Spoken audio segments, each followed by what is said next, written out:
There comes a moment in life when doubt sits quietly inside us, not screaming, not shouting, just whispering again and again, "What if you fail?" And many of us think doubt means weakness, that if we feel uncertain, we are not strong enough. But doubt is not your enemy. Doubt is proof that you care, that you are standing at the edge of growth, that something meaningful is calling you forward.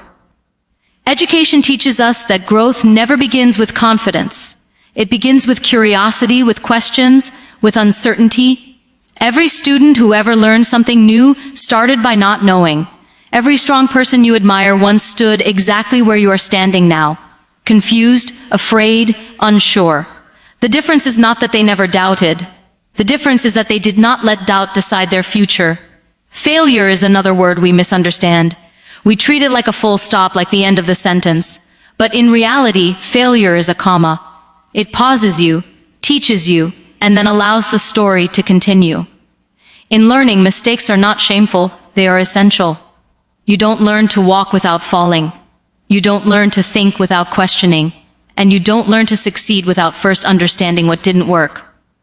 Determination is not born overnight. It is built quietly in small decisions. The decision to try one more time. The decision to open the book again. The decision to speak even when your voice shakes. These small actions educate your mind to trust itself. Confidence is not loud. Confidence is consistent.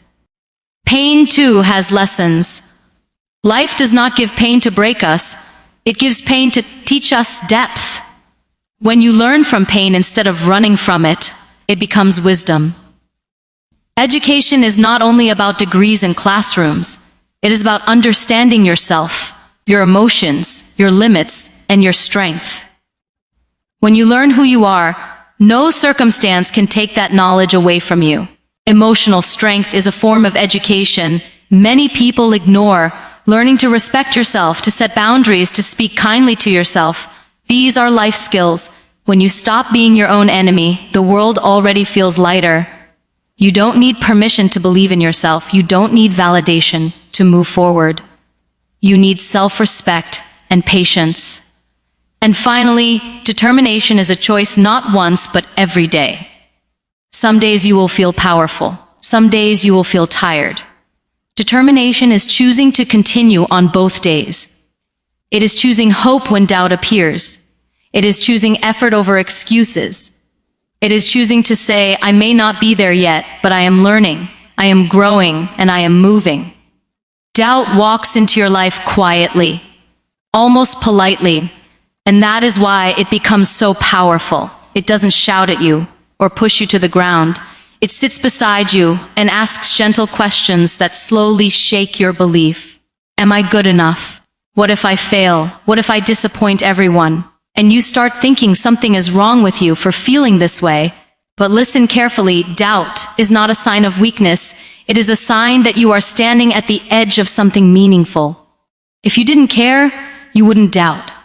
If it didn't matter, you wouldn't feel afraid. Doubt appears when growth is calling you, and your mind has not yet learned how strong you really are.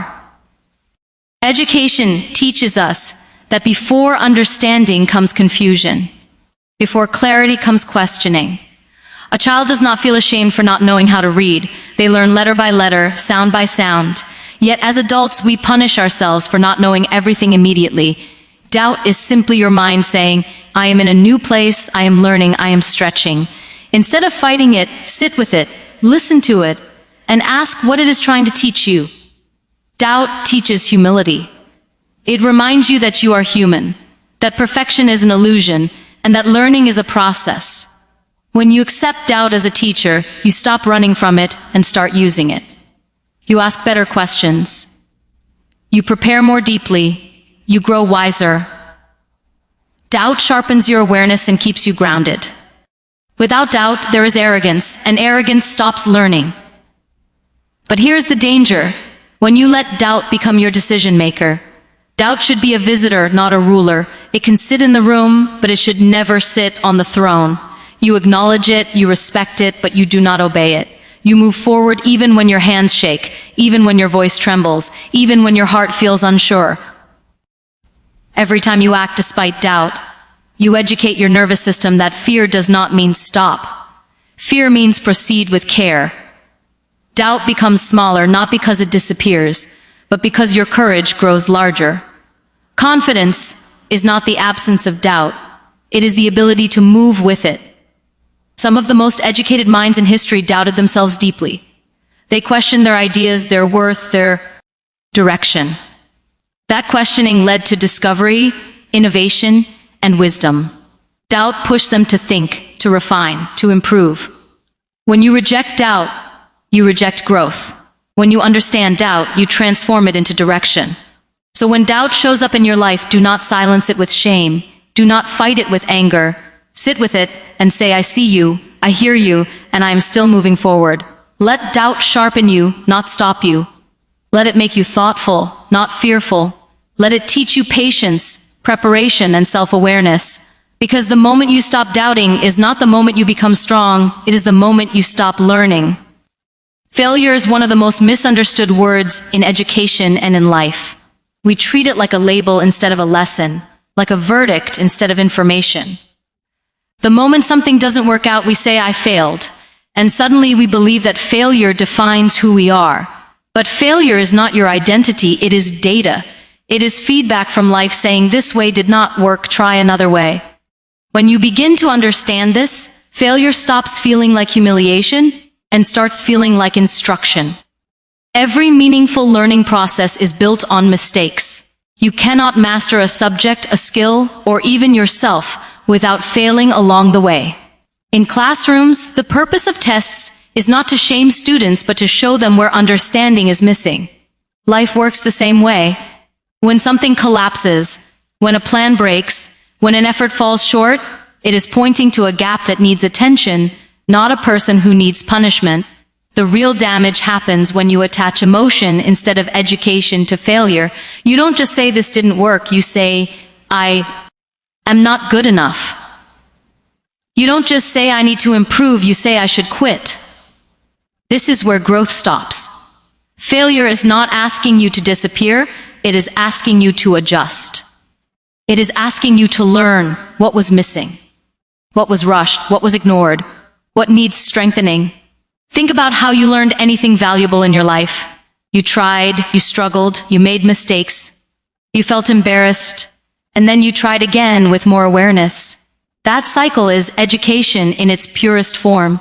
When you avoid failure, you avoid learning. When you fear failure, you limit your potential. Progress requires the courage to be bad at something before being good at it. Failure builds resilience when you let it. It teaches patience, strategy, and self-honesty. It forces you to look at your methods instead of blaming your worth. It humbles you, but it also prepares you. People who succeed without struggle often break under pressure later because they never learned how to recover.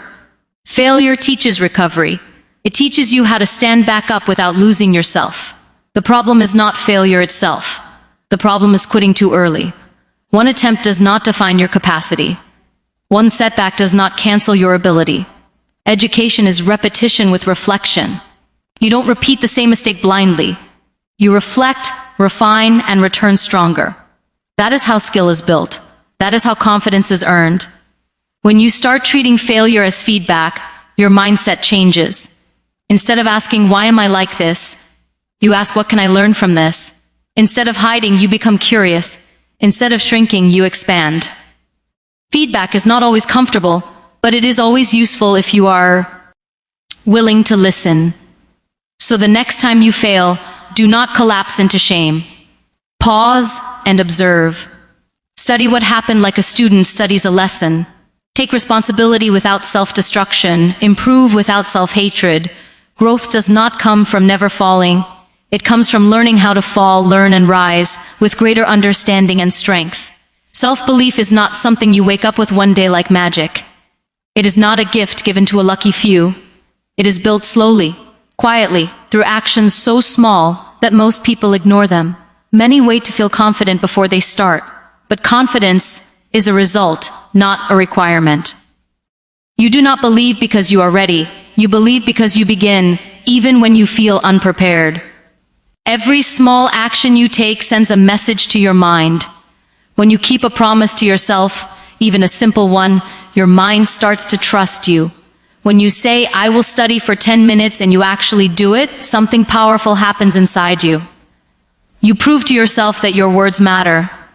Self-belief grows from self-trust, and self-trust grows from consistency. People often think big change requires big motivation, but education teaches us the opposite.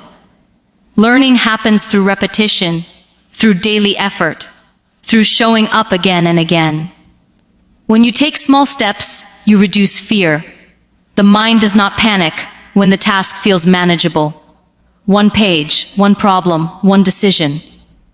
These small victories stack up, and slowly, doubt has less space to live. Waiting for motivation is dangerous, because motivation is emotional and temporary. Discipline, however, is educational. It trains your mind to act regardless of mood. Each time you act without feeling like it, you strengthen your belief in your ability to move forward under pressure.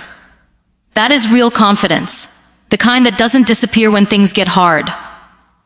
Small actions also protect you from overwhelm. When you look at the whole mountain, you freeze.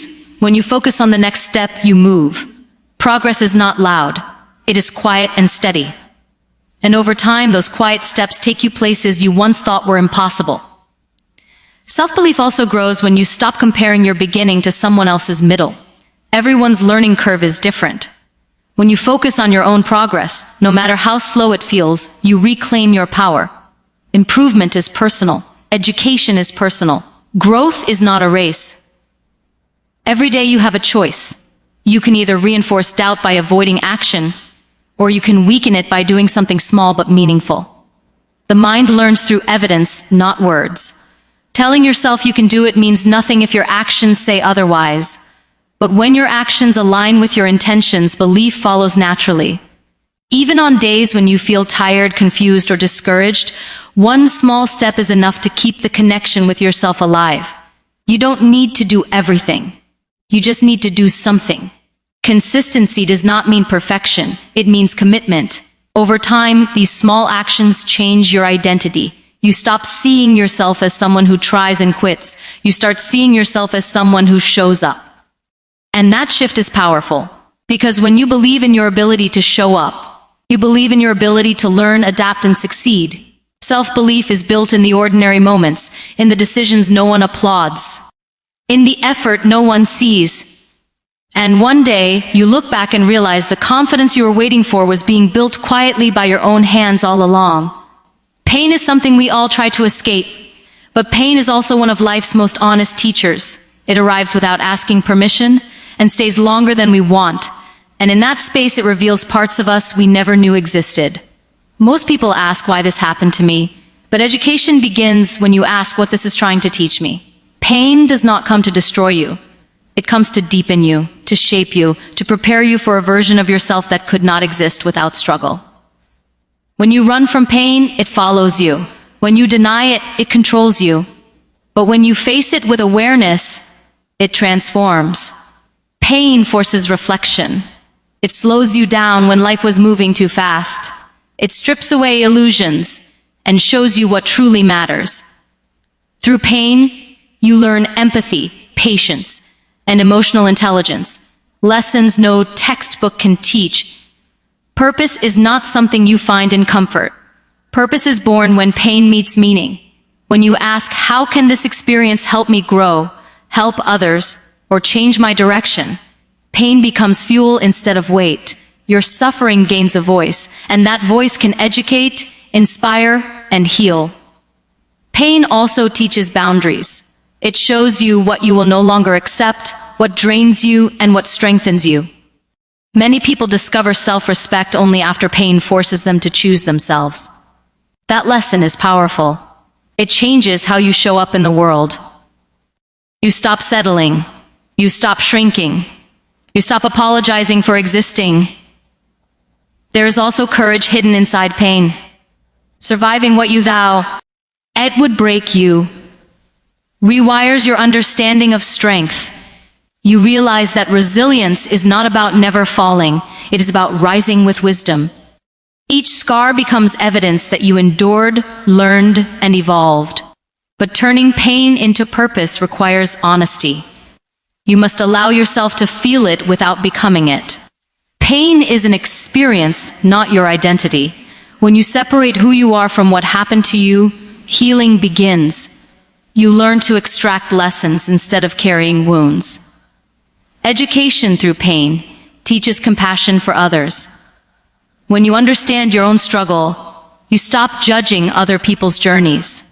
You become softer without becoming weaker. You become strong without becoming hard. This balance is rare and valuable. Purpose does not erase pain, but it gives it direction. It gives it a reason to exist beyond suffering.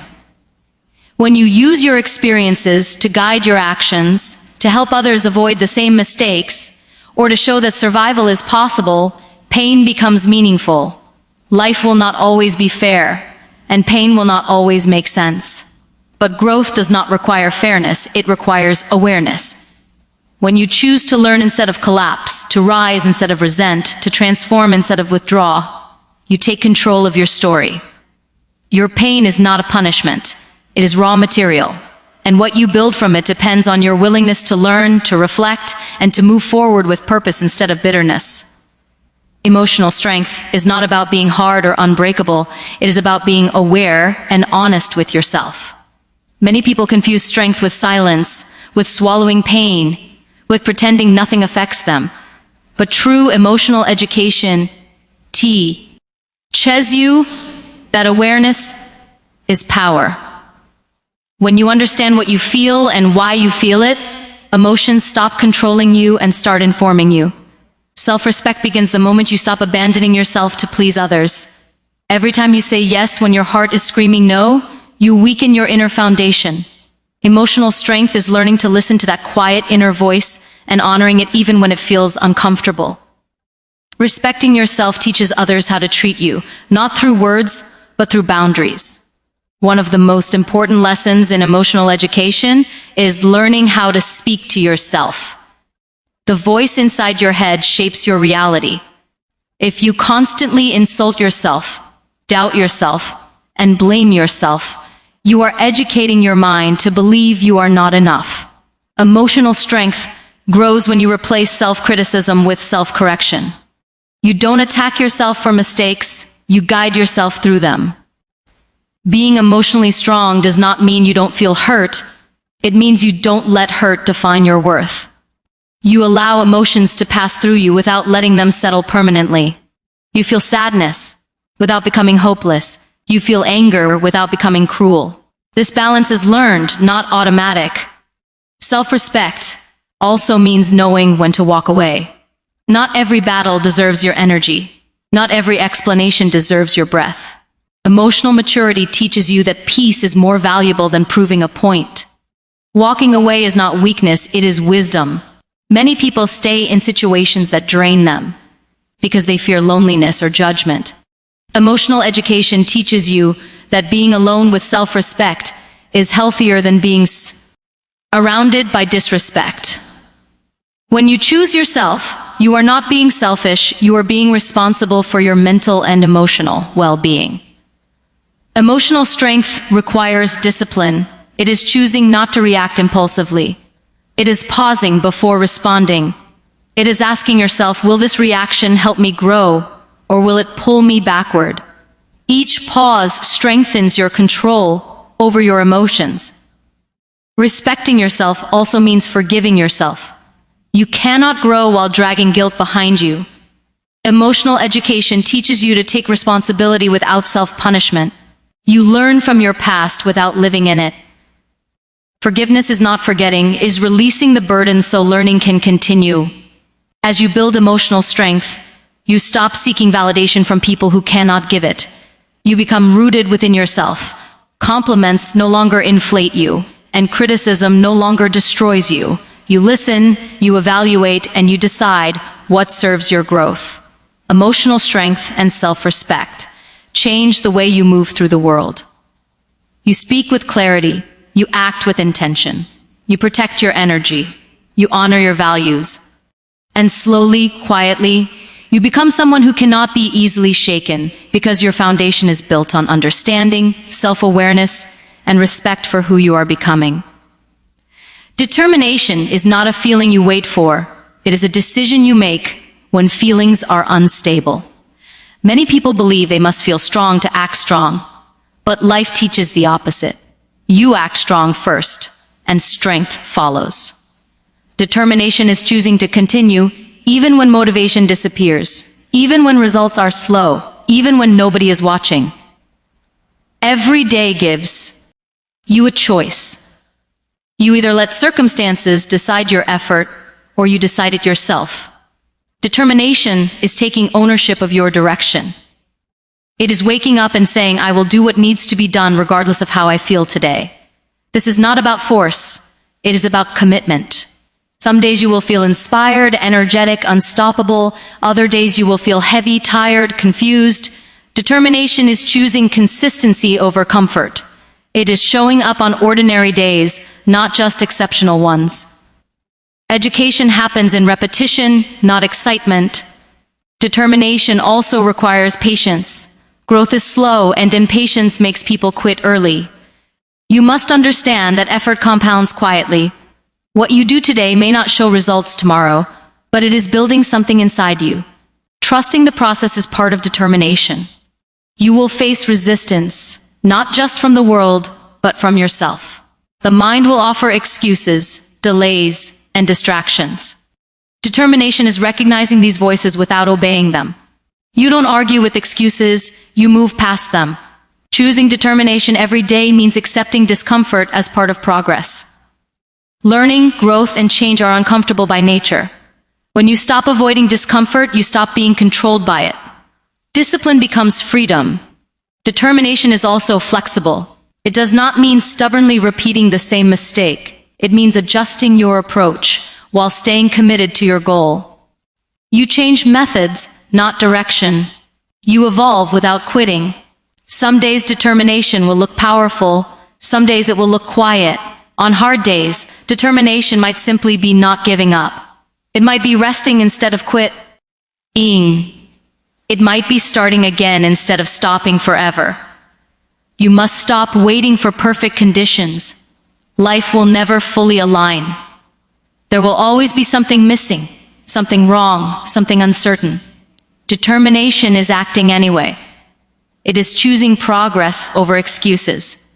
When you commit to determination, your identity changes. You stop seeing yourself as someone who tries when convenient. You start seeing yourself as someone who continues. The identity shift is powerful. It builds trust within yourself. Each day you choose determination, you reinforce your belief that you can handle difficulty.